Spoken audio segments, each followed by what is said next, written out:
Okay, we'll go ahead and get started now. Good morning, everyone. Thank you so much for joining us today for this R&R Impact Project training.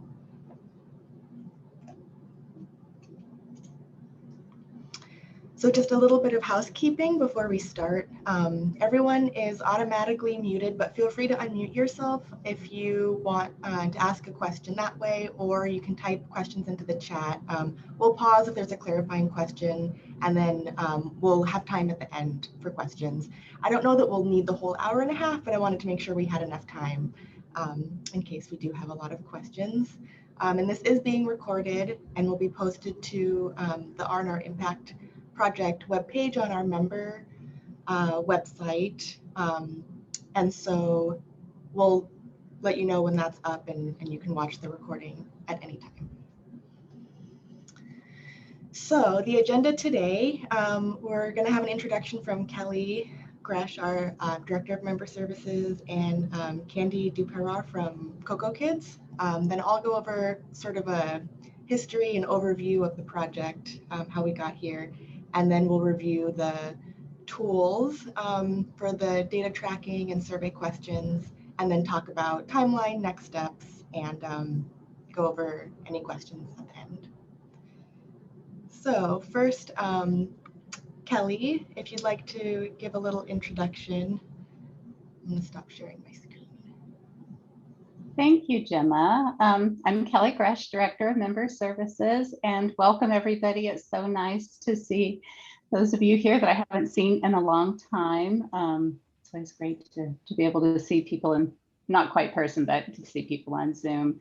I want to thank Gemma and Sherry for all the work that they have put into this project. It's great work. I'm very excited about it. So the R&R Impact Project is exciting to me because it will help to tell the story. It will help to tell the impact of what you all do in your local communities. We've had an R&R in every county in California and some multiples in other counties since 1984. So you've all been in existence since 1984. That's over 40 years, or you're getting ready to celebrate 40 years. That's huge. That's phenomenal. And it's a great legacy, but we oftentimes hear that people still don't quite understand what R&Rs do. And part of that is we are not able to tell the impact, the full story. And so I'm excited that this project might help us to do a little bit more of that, to really fully explain, not fully, but partially more so explain what you are doing in your local communities that are creating the impact. So you have your contracted services, which includes your comprehensive referral system. You have standardized data, which all R&Rs agreed to collect since 1979. That goes into your CD 2504, and I think there's a spot there to say how many phone calls come into your agency. And that data is very important, but it doesn't tell the impact. It doesn't change. It tells us, what's available. It's very important data, but the impact piece is missing for that part of the story. So no matter the size or the location of your agency, R&Rs have deeply held values about parental choice, decision-making, empowerment.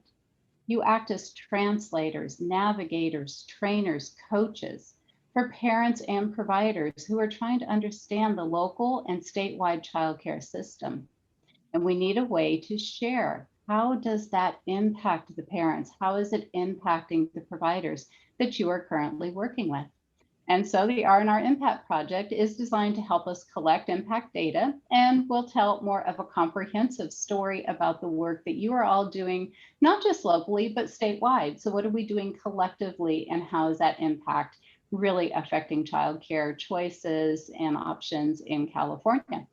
So let's learn about the R&R Impact Project and how your agency can participate to help tell not just the data story, but the impact story. So thank you for joining us, and I look forward to the presentation today. Thank you, Gemma. Thank you so much, Kelly. Do we have Candy on here to just briefly talk about your experience in the work group, in the pilot group? Yes, I'm here. Hello, everyone. Hi, thank you for joining us today.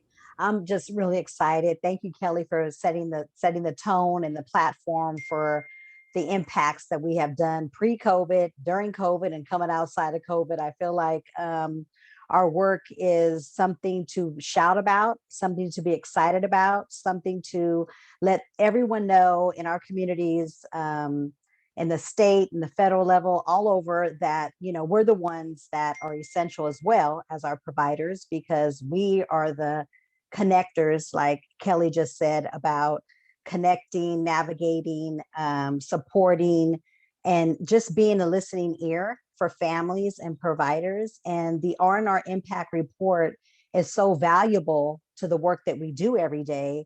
It's time to be that voice, be that loud voice, and really share, and be very confident and excited. And I don't know, I just feel so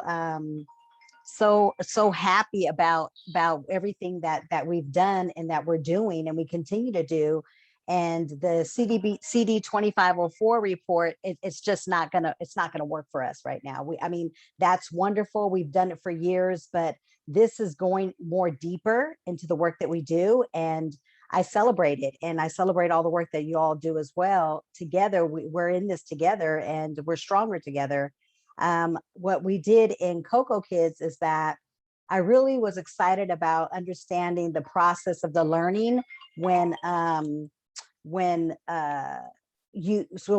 provider comes to a training, or you're doing a parent training, and you ask them questions before, what do you know on this subject, right? What is your learning? What are you understanding about this subject of workshops that we're going to share with you today? That's understanding, you know, where they're at and what they want to learn, and then the afterwards of asking them what have they learned, and going back and just surveying them, just a couple of questions, and just saying, hey, what have you learned? What did you take away, and what are you using now in your program? I think that's measuring our success of teaching. And a lot of times we want, you know, outcomes are really driven by the work that we do and the results. And so in the impact report, we do that. And I really love that, because we were able to actually track their learning and were they satisfied, not only with workshops, but also with our coaching, with our technical assistance calls.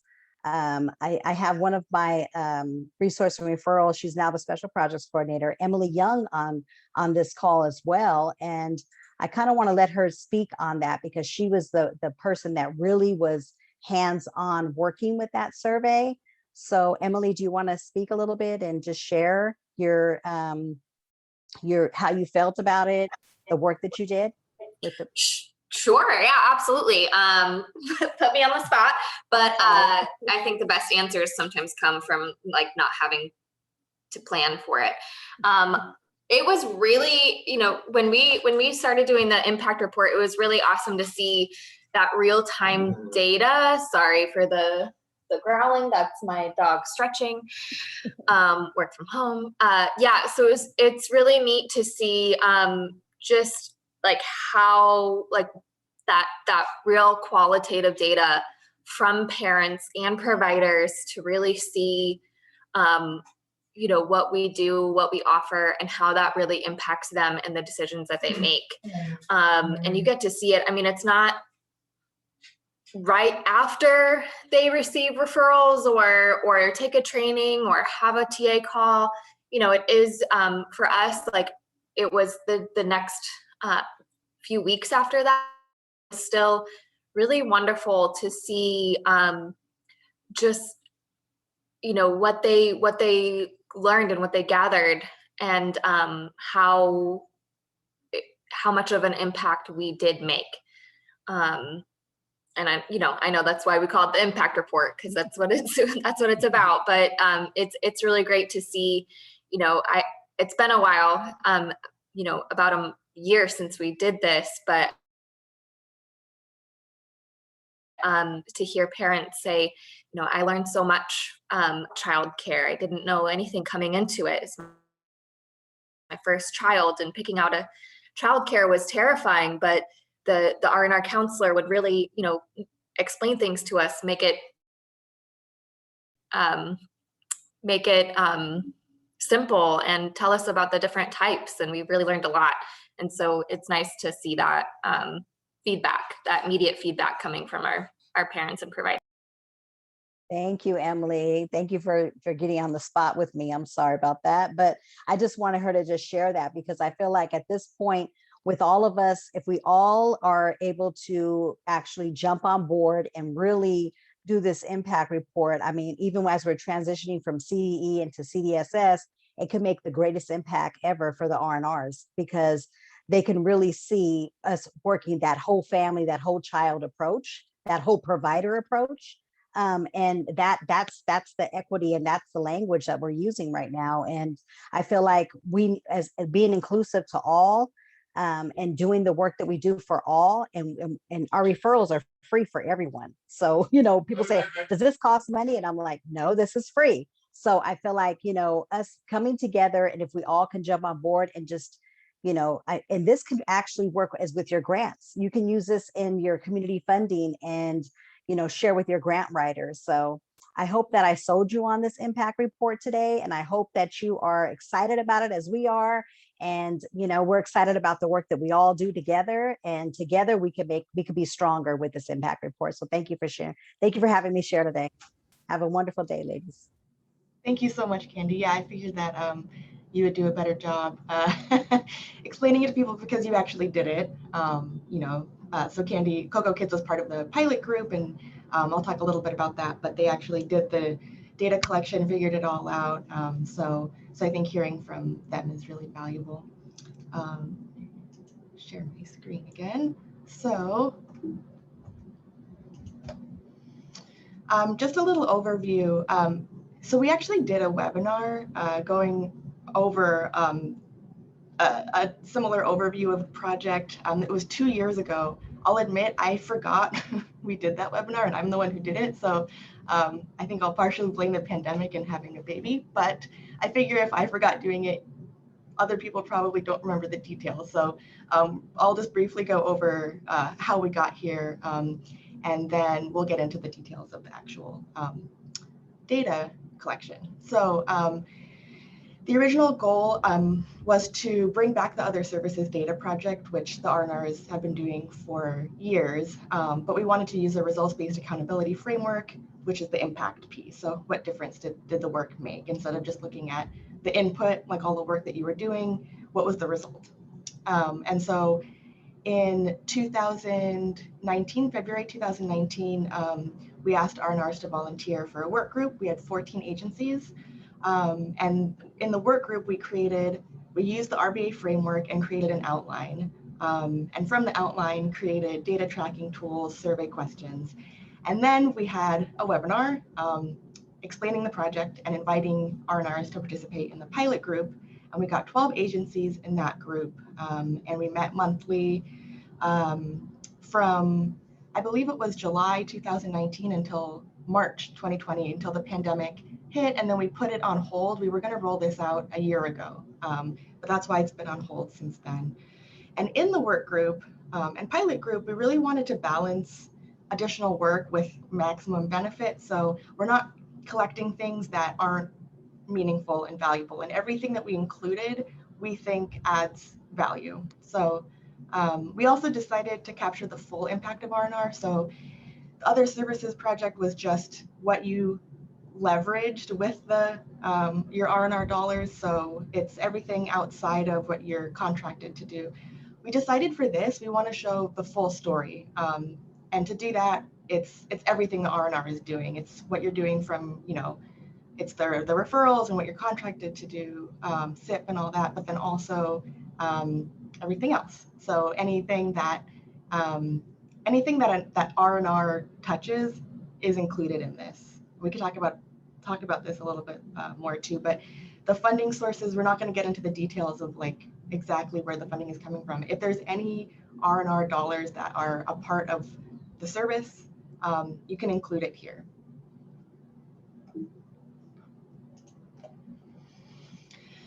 So just really briefly, results-based accountability. We start with the end, with the outcomes that that you're working toward with your clients, so the providers and the families, and then work backward toward the means until you see, well, how do we know that we're achieving these goals? And so the three basic questions: what did we do? How much did we do? How well did we do it? And is anybody better off?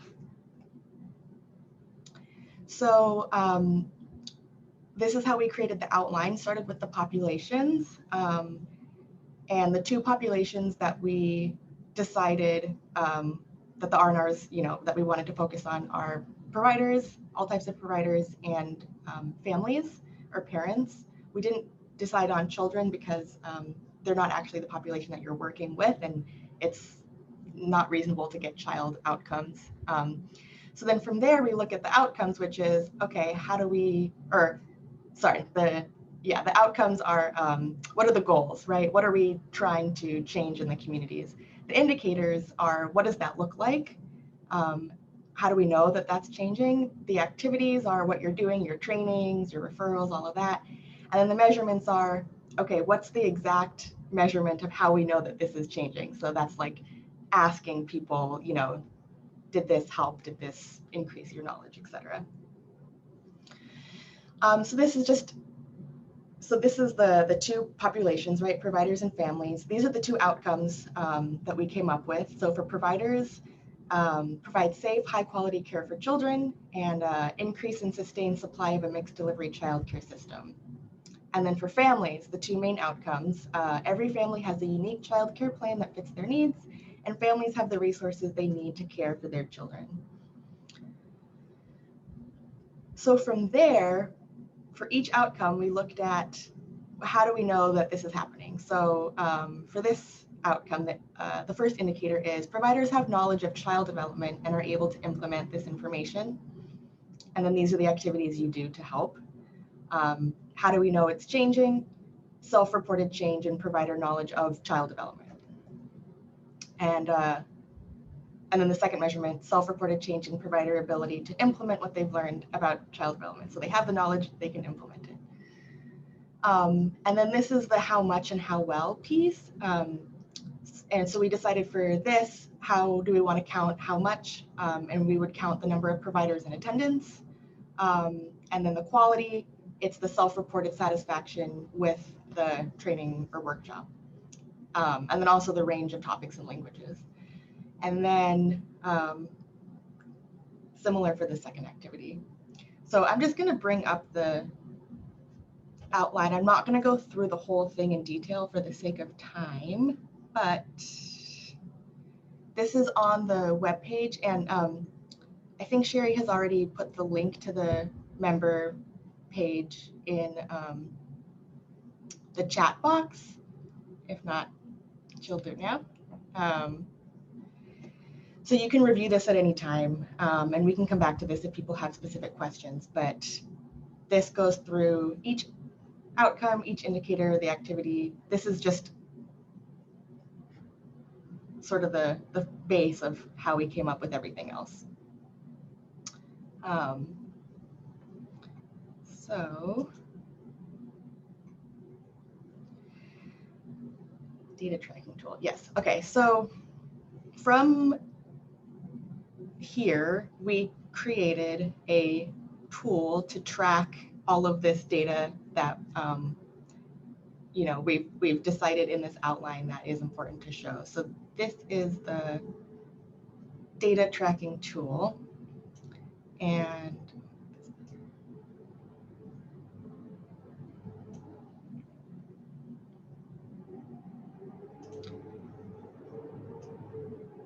the first tab is actually the instructions to make it easier. So it's all in the same document.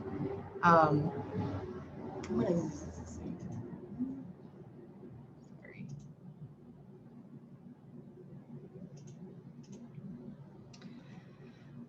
So the general instructions. So this just explains that you are including everything R&R related in here. So SIP, bridge, and any other R&R related thing can be included here. These tabs, all of the following tabs are quarterly. So I just have example months in here. But But the last one is just annual. So this is more descriptive, just qualitative data. And this one you'll only do the fourth quarter. And so I'm going to go through each tab now. So this one is referrals. The first question here, it's asking if referrals are counted by referral or by family. We realized in the work group that different databases do this differently, and so we'd like to have it all streamlined, ideally by referral. But for some databases, it's only feasible to do it by family, so that's fine, but we just ask that you put in here so we know which way it's being counted. And if you have the choice, you can do it by referral. So here you're just tracking the total number of childcare planning and referrals by month. And this includes all types, so phone, walk-ins, online, everything. And it can be duplicated by family, so you don't have to track if it's like a callback or anything like that. And then here's enhanced referrals. This is optional. So we know it's hard for some agencies to track this. So this is just if you want it to be highlighted. If you include it here, we'll have it on your final report, which I'll show that example in a little bit. But this should be a subset because enhanced referrals should also be included here. All these instructions are in the instructions tab, by the way. But and so here we have community and internal referrals. And so this is anything where it's not a childcare referral, it's not TA or coaching, but you're referring a parent or provider to something else. So it could be something in the community like a food bank, or it could be internal like subsidy or parent voices or something.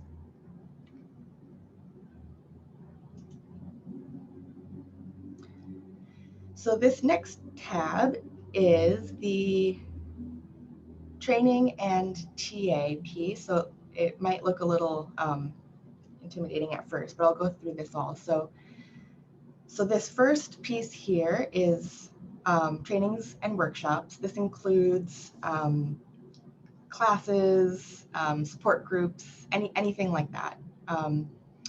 And I should mention too, we're using the definitions from NAEYC, and we have they have a TA glossary. It includes definition for training. It includes definition for TA and coaching. We have it on our webpage. Oops. This is the R&R Impact Project webpage on the member side. So it's right here. And so this is just if you ever want to review what's included in that. But for this project, I would say there's really no reason to be stringent with the definition. So if you think it fits in training or workshop or in TA coaching, it's fine to include it. Okay, so for training workshop, we have the topics here on the left. The ones that are grayed are the ECE competencies. We thought it was important to align with those so you can show, that your trainings are aligned and how much you're doing in each of those. We also added these three because they weren't included in the competencies, or they maybe could be included, but we wanted to highlight them because we thought they were important. This is trauma-informed care, support groups and networks, either for parents or providers, and choosing childcare, including subsidy. So up here, we have the types of providers or recipients. So for providers, we have it by licensed centers, licensed family child care home, and licensed exempt providers. I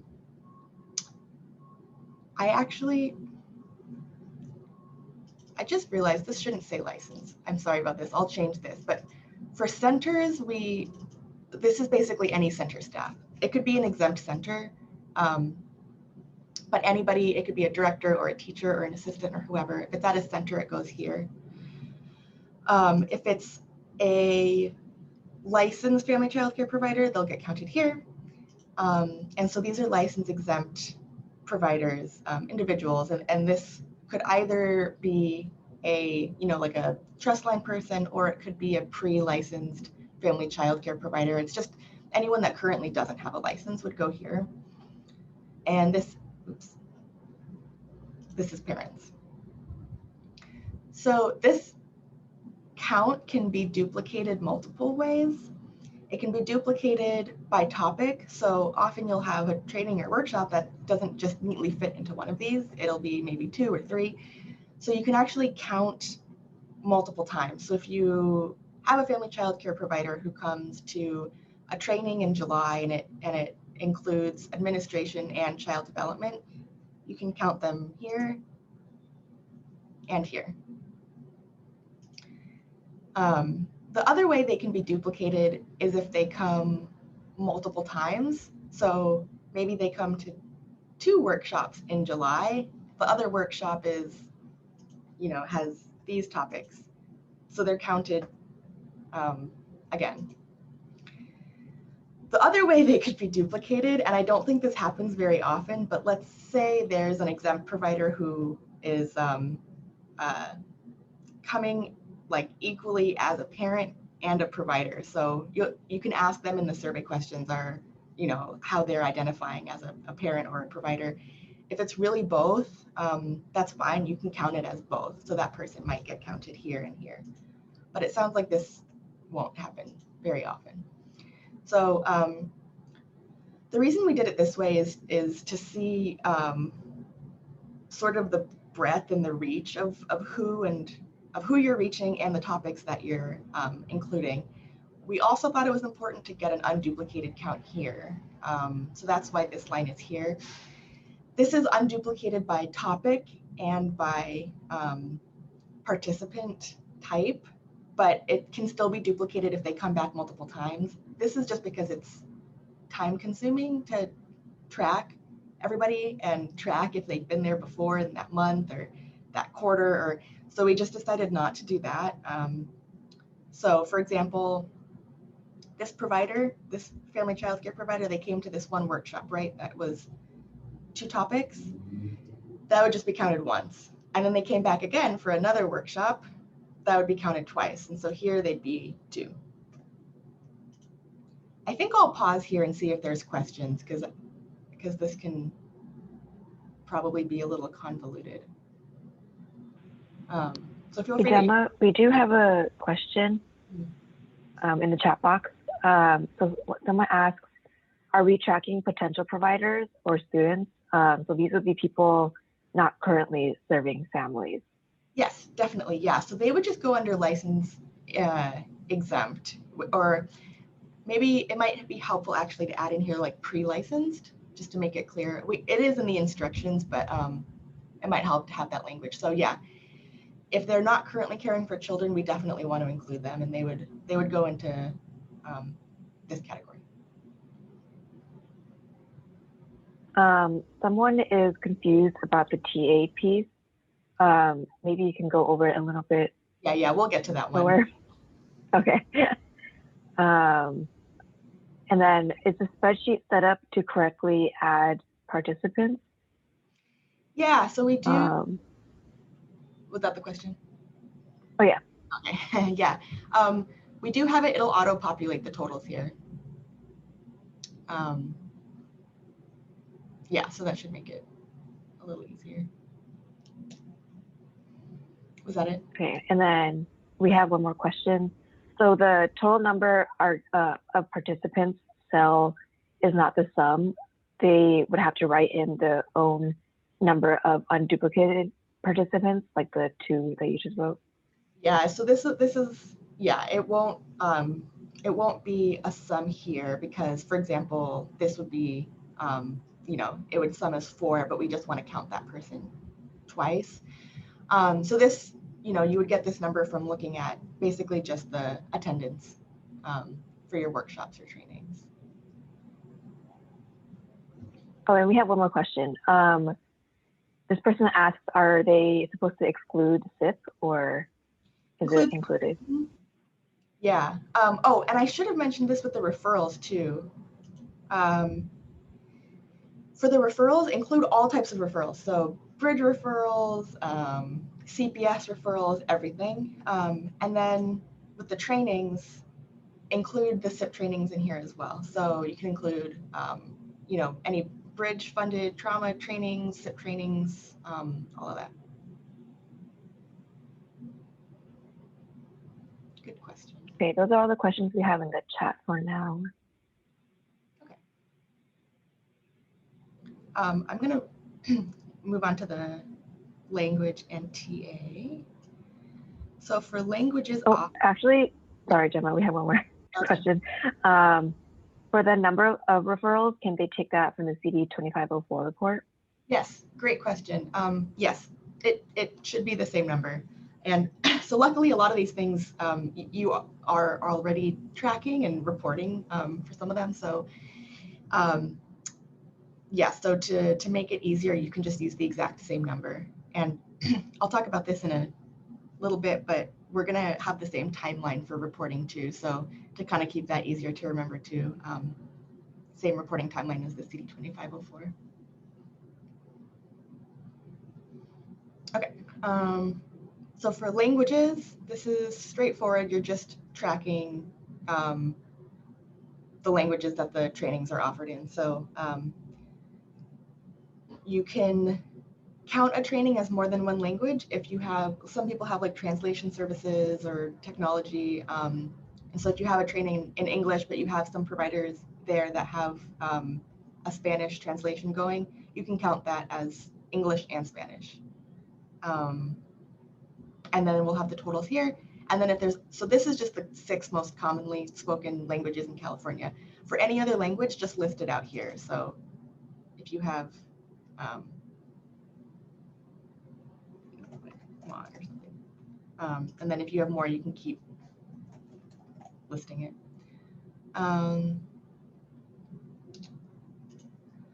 So this is the TA and coaching. The work group decided that it was not really worth the effort or as important to track the type of participant for this. So this one is just by service. So if you did a TA for a dual language development, you would just track that here. If the TA covered multiple topics, count it multiple times. And then it'll be duplicated. I mean, totaled here. And then again, I mentioned that we're using the NAUIC definition. That definition is, so TA is the provision of targeted and customized supports by a professional with subject matter and adult learning knowledge and skills to develop or strengthen processes, knowledge, application, or implementation of services by recipients. So you can really include anytime an R&R staff is providing information to a parent or provider that isn't like a referral or like a community referral, something like that. And then we have coaching included in this topic too. So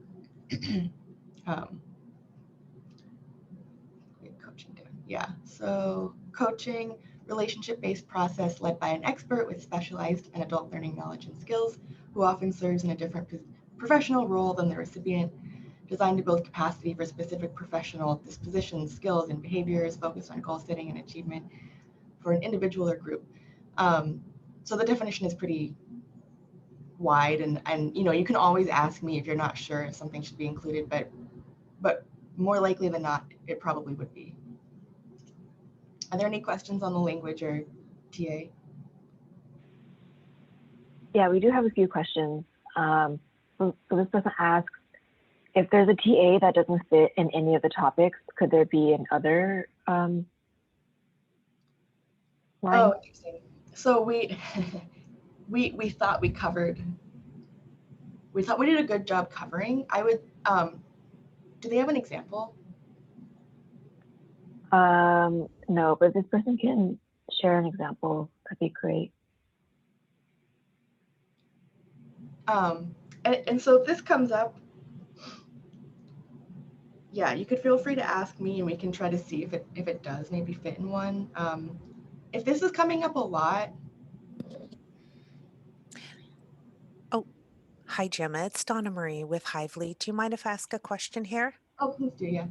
So I don't have my copy of the competencies with me, but sometimes what you think will fit in a competency area really doesn't go there because there are some very specific uh, definitions. So, and you've probably said this, but I think this whole thing is making me think, and so I apologize if I'm asking you to repeat yourself. Are we targeting the choice of TA to the specific description and the competencies? Because when I read these, I think competencies. Or are we thinking more in general that the TA goes into that area, whether it fits line for the competency or not? Exactly, the latter. Yeah. Okay, okay, Um, so as long as it reasonably fits into that category, you can include it here. Like for example, leadership in ECE, that could include kind of any kind of capacity building for providers. Yeah, and so because the point of this is just to show that you're hitting on these different topics and areas that also happen to be competencies, not to like go through with a fine-tooth comb and make sure that it, yeah. But good question. thank you. Are there any other questions, Sherry? Yeah, I think these questions don't necessarily have to do with TA, but this person asks, if we have people attending from out of the county, do they still count them as part of the SIP participants? Yeah, that's fine. Doesn't matter where the recipients are coming from. You can count them because, it's still, you're still providing them services. So I would say, and especially when we combine everything statewide, we wouldn't want to lose those activities or those people. And then if they are including SIP, how do they designate potential provider training participants? So I think I think you kind of covered this, like how do they track the SIP participants? I'm not sure I understand the question. Are they, yeah, maybe if they can clarify, because you don't need to differentiate that there's SIP participants here, but I think I might be missing what they're asking. I can follow up on that. Okay.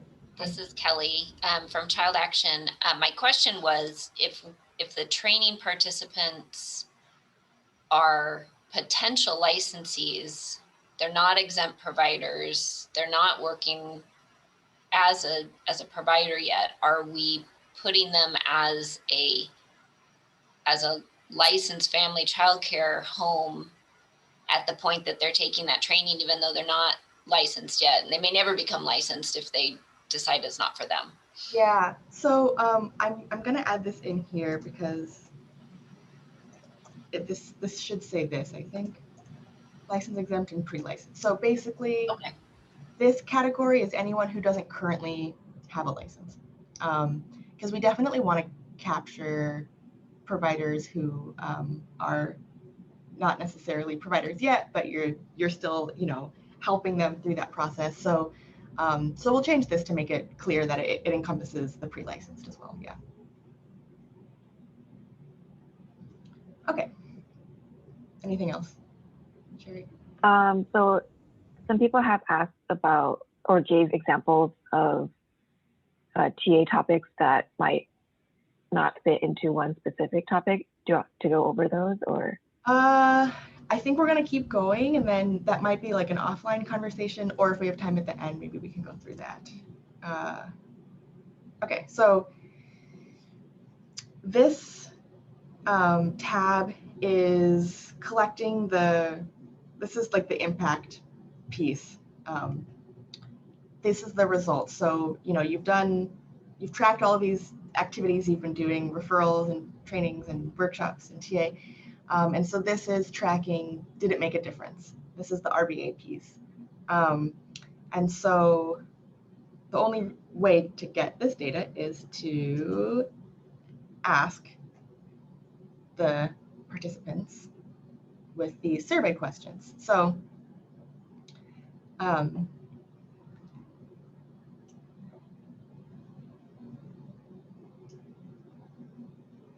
these are brief instructions at the top of the page, but Candy talked about the survey questions already. This is probably the biggest learning curve to the project, I think, because it's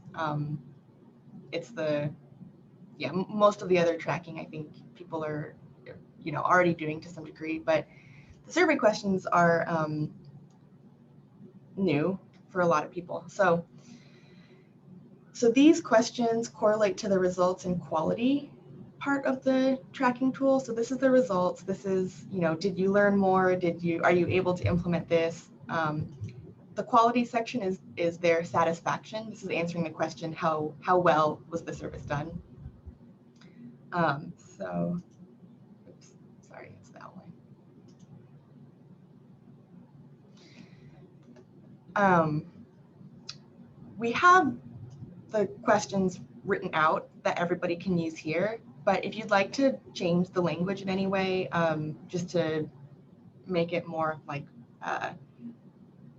culturally appropriate, or because you think it just would sound better, that's fine. If you want to just run it by me to make sure it's still capturing the same information. And for workshops and trainings, you can give participants the questions immediately after. So if it's in person, when we have in-person stuff, you can give it to them on paper. Some people have iPads or however you want to do it, but doing it right after, or if it's virtual, you can, however you want to do it, but have it sent to them right after. It's freshest in their minds at that point. If it's a series of classes, you can wait until the end and give it to them then. For the other survey questions, like for childcare referrals or TA or coaching, you don't have to be giving them surveys after every interaction. You can wait until we just recommend the middle of the next month, and then give the surveys to people who received services in the previous month. So for example, August 15th, you could send out surveys to everybody who received the service in July. The exception to this is the quality questions, so asking about their satisfaction with the interaction with the R&R. If you don't have to do it this way, but the pilot group found that it makes more sense to do this after the interaction, and it actually increases the response rate too, because they remember they just did it. But for the follow-up questions, like, did you find childcare, or were you able to access this resource? Obviously, you can't ask them that right away. They need time. So for those, you would definitely want to give them at least a few weeks. And you can ask them if they received multiple. So if they got multiple referrals or multiple TA, they can just think about one of those experiences. And that suggestion was from, so Oregon R&R did a RBA project, and that, so we got a lot of ideas from them, and that was what they did with the multiple services. So for parents who only do an online childcare search, don't include them, because they can't really speak to their interaction with the R&R so much. So for referrals, only people who had some kind of interaction with, on the phone or in person. The surveys can be distributed however you want. So some suggestions are Emma or Google Voice for communicating, and Google Forms, or I think there's a polleverywhere.com that people recommended. These are in the slides I'll go over too. And you can decide how you want to opt out for communications, if you want to give people a choice to, not be contacted. So these are the questions. So first part is for providers. So it'll give you the instructions here, like when do you give these questions. So this would be for a provider who had a training or workshop. So has your knowledge about child development increased as a result of participating in this training or workshop? And then they would answer no change, a little, or a lot. This is like one question that's trying to get at the baseline and then the post by just asking one question.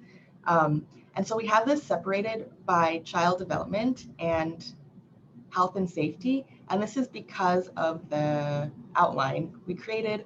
These are the outcomes basically that we came up with for or that you all, the R&R in the work group came up with for the providers. Like, what are the outcomes that you're trying to see? So this is why they're separated this way, and why you would, give,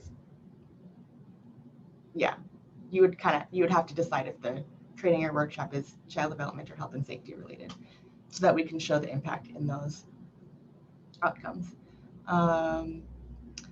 So knowledge, better able to implement, and then this is the quality piece, how satisfied with the quality. And so TA coaching, similar.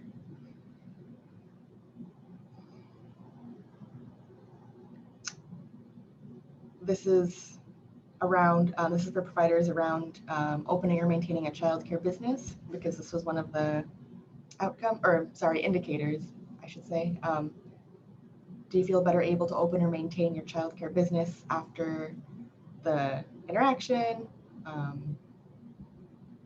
This is for support groups, peer-to-peer, all of that for providers. It asks if it's made them feel more connected to the childcare system and community. Are they better able to navigate the system? The quality piece. So this one is, these survey questions are for the families. This first section is after referral. I highlighted this section here. Sorry, let me back up. So this one is asking about the outcome. Did they find childcare? This one's highlighted because we're not actually collecting this data, but the group thought it was important to include, just for your internal use, to ask them if they didn't find care, what was the barrier to them? And I'll just say here too, we know that there's a lot of external factors influencing whether families can find childcare, and that it's definitely not just, the R&R that's influencing that. So, and that's fine. It's still, you still want to know if you're giving a bunch of referrals out and nobody's finding childcare, valuable information to know. It doesn't mean that we have to report this in the report, if it's not helpful, but that's why we included it here. And then these are just the questions related to the other indicators. So did it increase their understanding of different types of childcare, what to look for in quality care? Did your interaction make you feel more confident about your ability to find and choose care? And so this would be given to parents after a community referral, asking if it increased their understanding. Were they able to access it? And then these are the questions after workshops or trainings for parents. So back to the data tracking. So you can see here, you're just tracking the total count for each question. So here, this is a training or workshop around child development for providers. How many answered that there was no change in their knowledge? How many answered a little? How many answered a lot? And then here you put the total number.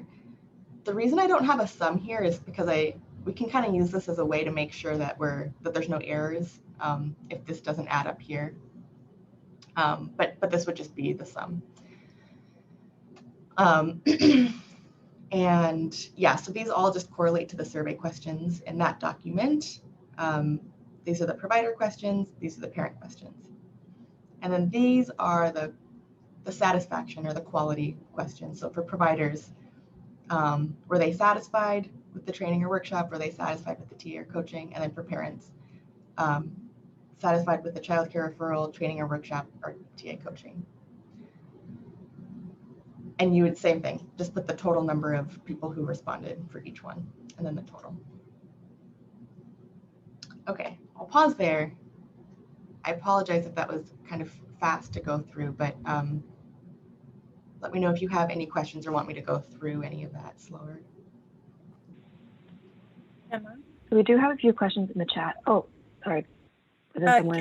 Yeah, Gemma and Sherry, thank you for all this amazing work, and to the committee that's worked on this, the work group. This is going to take a lot of staff time to gather all this. So, and I recall when we used to do this several years ago, it's a lot to unpack. So in some ways, you know, I'm with this is Heather with Bananas.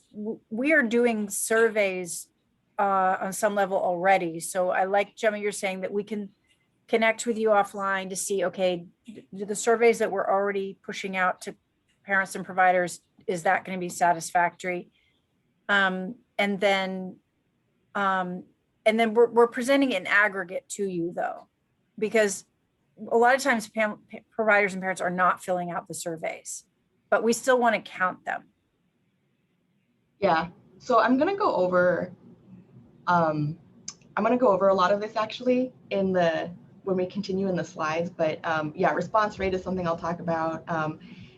Yeah, if you're already doing surveys, definitely talk to me and we can see, like, are there questions that are already being asked, or maybe is there a way we can add something in easily, or you know, yeah, just any way to make it easier and more streamlined with what you're already doing, we can try to do. So I think maybe I will continue with the slides and then we'll see if there's questions. I mentioned this before, but Gemma. Yeah. Sorry, there are a few questions in the chat about what you just went over, the survey. Do you want to ask now or should I ask later? I think I'm going to finish just in case I answer some of them, and then we'll just go over them at the end. So I mentioned this, but we're going to have the data due the same day that the CD2504 is due. So for example, the first quarter data would be due October 20th. So the 20th of the month after the end of the quarter. We went over this. Okay, yes. So I mentioned that the language can be customized if you just want to run it by me first. And then, so yeah, if you have pre-existing survey questions, you can talk to me and we can make sure that it is capturing the same thing, or figure out a way to, you know, add or change things to make sure that it's asking the same question. And I can help you figure out, you know, just the logistics too, maybe with how to get the questions out without it being too annoying for you or the people receiving the surveys. And oh yeah, so for referrals, the pilot group found it was helpful for the emailed referrals to include the link to the survey in that referral email, and maybe to have it at the top, because some people might not make it all the way down the referral list. Went over all of that. Yes, I already went over all of this as well.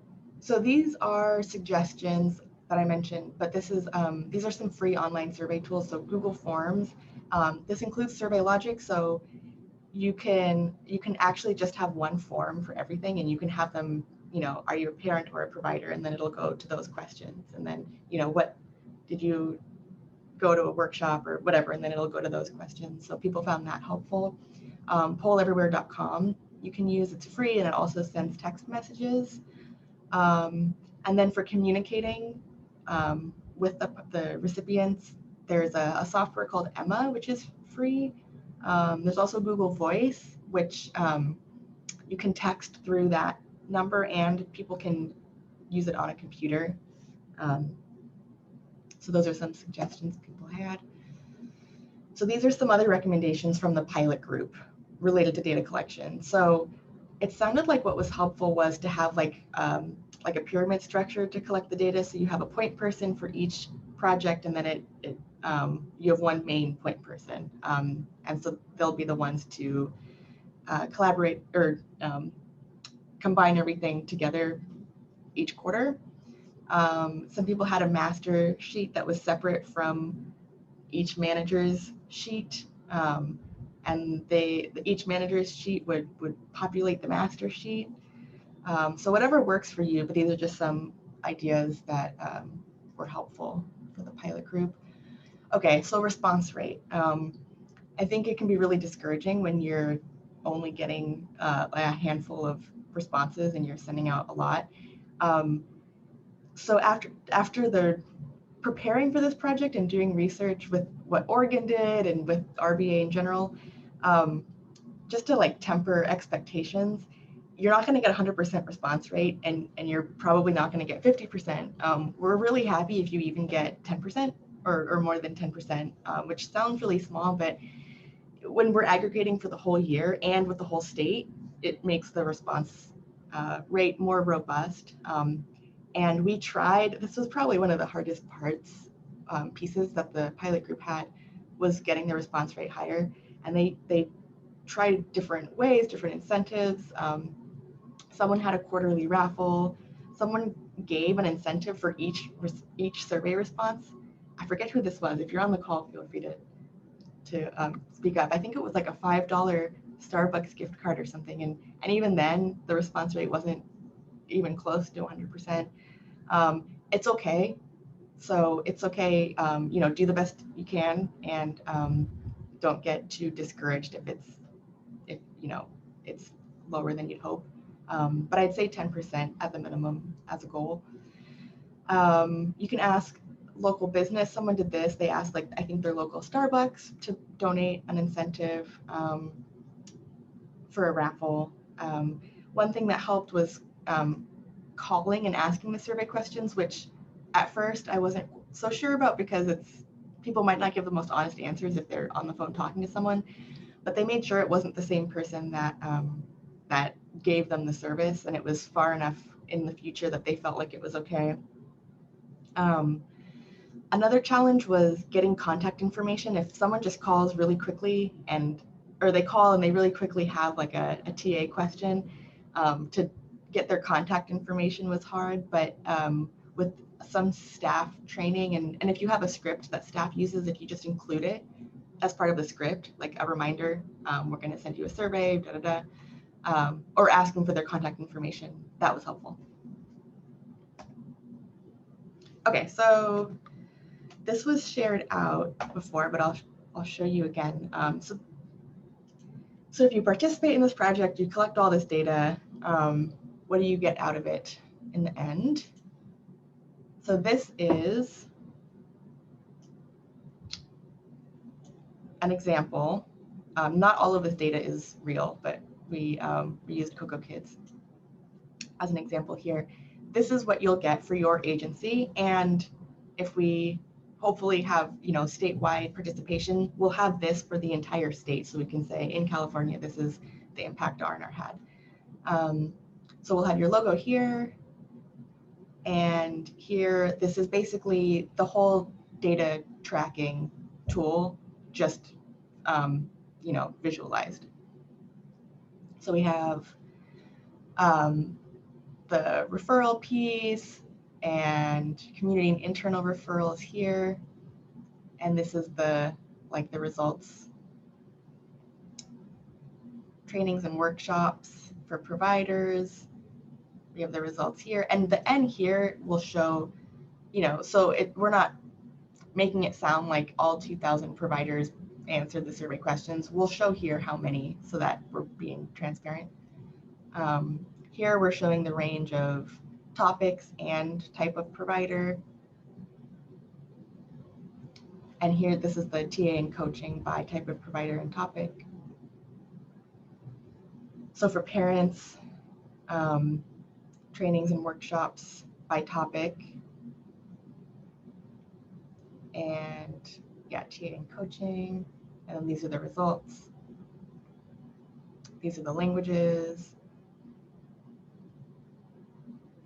And this is the satisfaction, the quality piece for providers and for parents. So hopefully this, you can use this for your local advocacy and other efforts as well.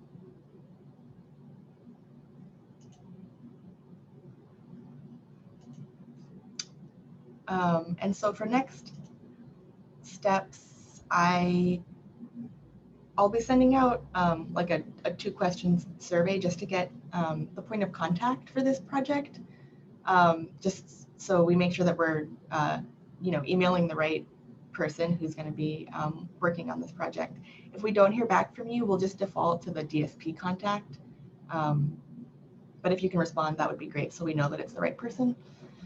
So the timeline is to start collecting data for the next fiscal year in July, but you won't actually be sending us anything until October. And for a lot of the survey questions, you might not be sending anything until August anyway for the previous month. Okay, so now, Sherry, do you want to go through some of the questions? And if you have questions, you can feel free to type them into the chat, or just unmute yourself and interrupt at any time too.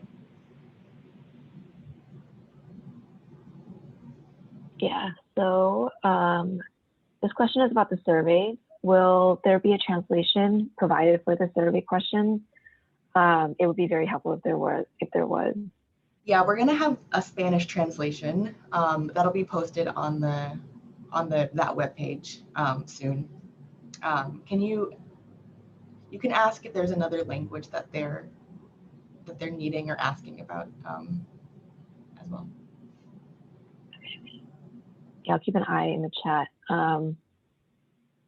So also about the survey questions, for the questions about for the parents who obtain referrals, are the survey questions in alignment with the desired result questions? Yes. So they're asking about the parent referral results. Yeah. Closest. So for the parent referrals, the only one that isn't is this highlighted one. So what was the outcome of your child care search through the R&R? So this corresponds to parents found childcare from referral. So so this yes count here would be however many said they found childcare from the referral. This one is not on here. This is just for your information. If you don't want to give this question out, you don't have to. And then, has your interaction increased your understanding of the different types of childcare and what to look for in quality care? That is here. Increased understanding. And then, did your interaction make you feel more confident about your ability to find and choose care? And then that's right here. And then the last one is just the satisfaction one here. And that is here.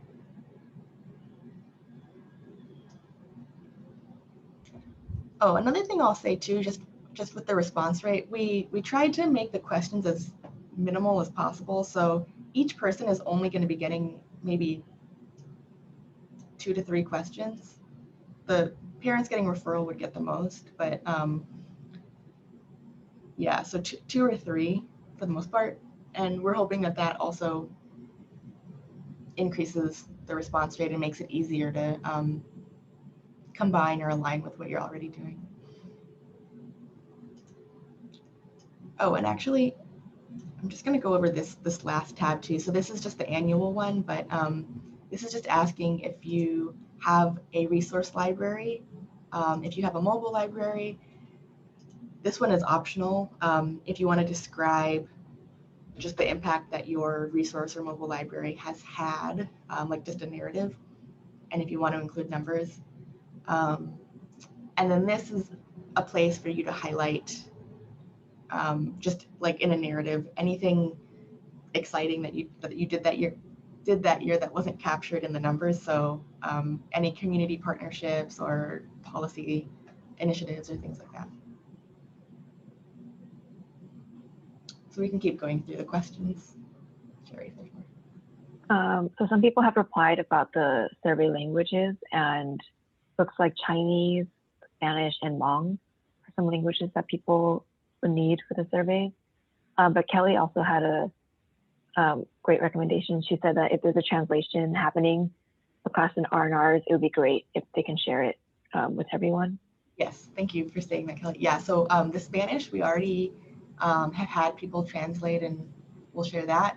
For other ones, it would be amazing if an R&R who has that capacity and needs that translation, if they could share that. So it sounds like Chinese would be a helpful one. And yeah, if your agency has capacity to translate to Hmong and you want to share that as well, we'll post all of the translations on the webpage for people to use. Oh, and there are a few more languages just to keep in mind. So it's Russian, Arabic, and Farsi also That makes sense. Yeah. for the translation. Okay. Yeah. Yeah. If your agency has a large population and needs that translation, if you have the ability to do that translation, that would be great. And then to be able to share it, I think. Yeah, because I'm not sure how many across the state would also need it. So someone is asking if this project is something that they opt into, or is it a required project? We're asking everybody to participate because if we have statewide data, it is much more meaningful than, this is the impact for 56 out of the 58 counties or only half of California counties.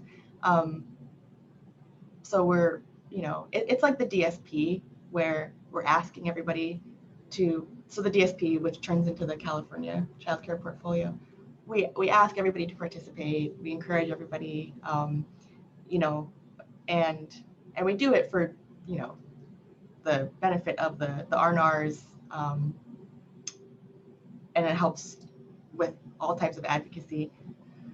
We can't force you to. We're not your contractors, so it's not like your contract will be affected if you don't.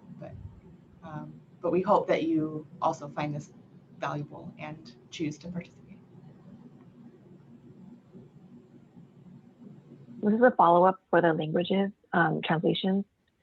Could there be a sign up for agencies who are going to be doing the additional translations so the efforts aren't duplicated? Oh, yeah, that's a good point. I can include that in the survey, actually. When I ask for the point of contact, I can ask, do you have the capacity to translate into other languages? And then from there, I can look through and let people know, and we can pick maybe who does what translations. It's a good idea. So this person's asking, can you provide suggestions for gathering the unduplicated count of providers? With remote trainings, there are a lot of participants, and figuring out what providers attended the unduplicated number each month would be a challenge for some larger counties. Yeah, so just a reminder that, and maybe I'll actually add this in here to make it clear too. So this unduplicated is actually just unduplicated by topic and type of provider, participant, but it can still be duplicated by individual. So if someone attends all of your trainings, you just count them each time. So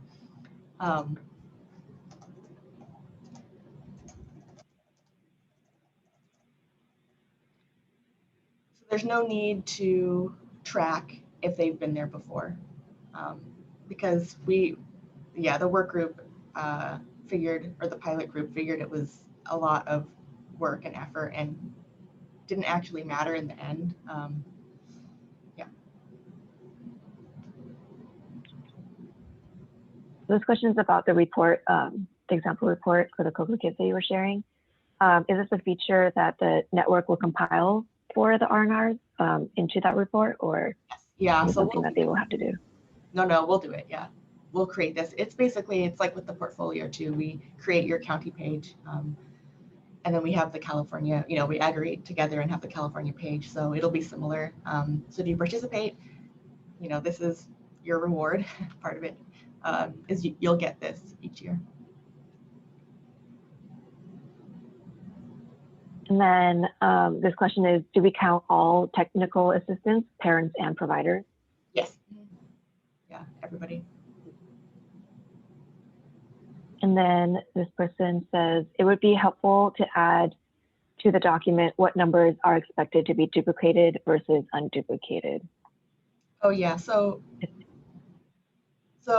all the instructions are here, and I tell you exactly which rows, and it lists out exactly what is unduplicated and duplicated. So I put this in the same document because I think it is easier to just refer back here rather than have like a separate thing you have to remember to look at. But it's all listed here, and then I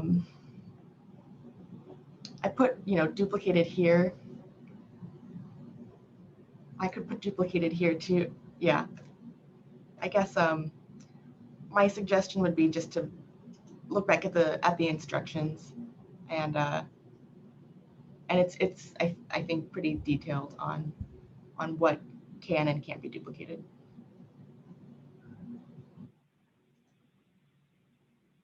I think those are all the questions in the chat. I'm sorry if I missed your question, but feel free to keep messaging in the chat if I missed it. And feel free to unmute yourself if you want to ask that way too.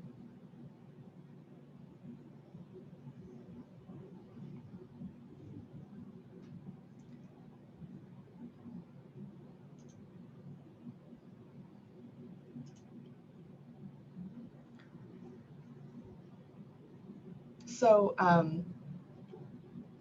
we're always here to answer any questions. So if you're not sure about something, like if there's something in the data tracking tool you're not totally clear about, you can always ask me. That being said, I will be out for most of June, taking the rest of my maternity leave. So Kelly will be around, and that's why I have her email here as well. If you do email me, I'll have an away message and tell you who to ask for what. But yeah, we can support you a lot throughout the process to make it as easy as possible for you.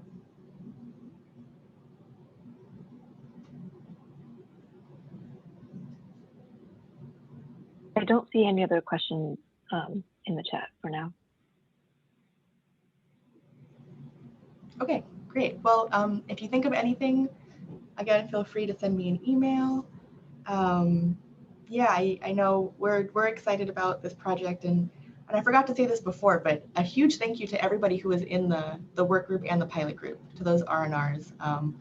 They put a lot of thought and work into this, so I appreciate that a lot, and it's exciting to finally be starting the project. So yeah, thank you all again, and I hope you have a great rest of your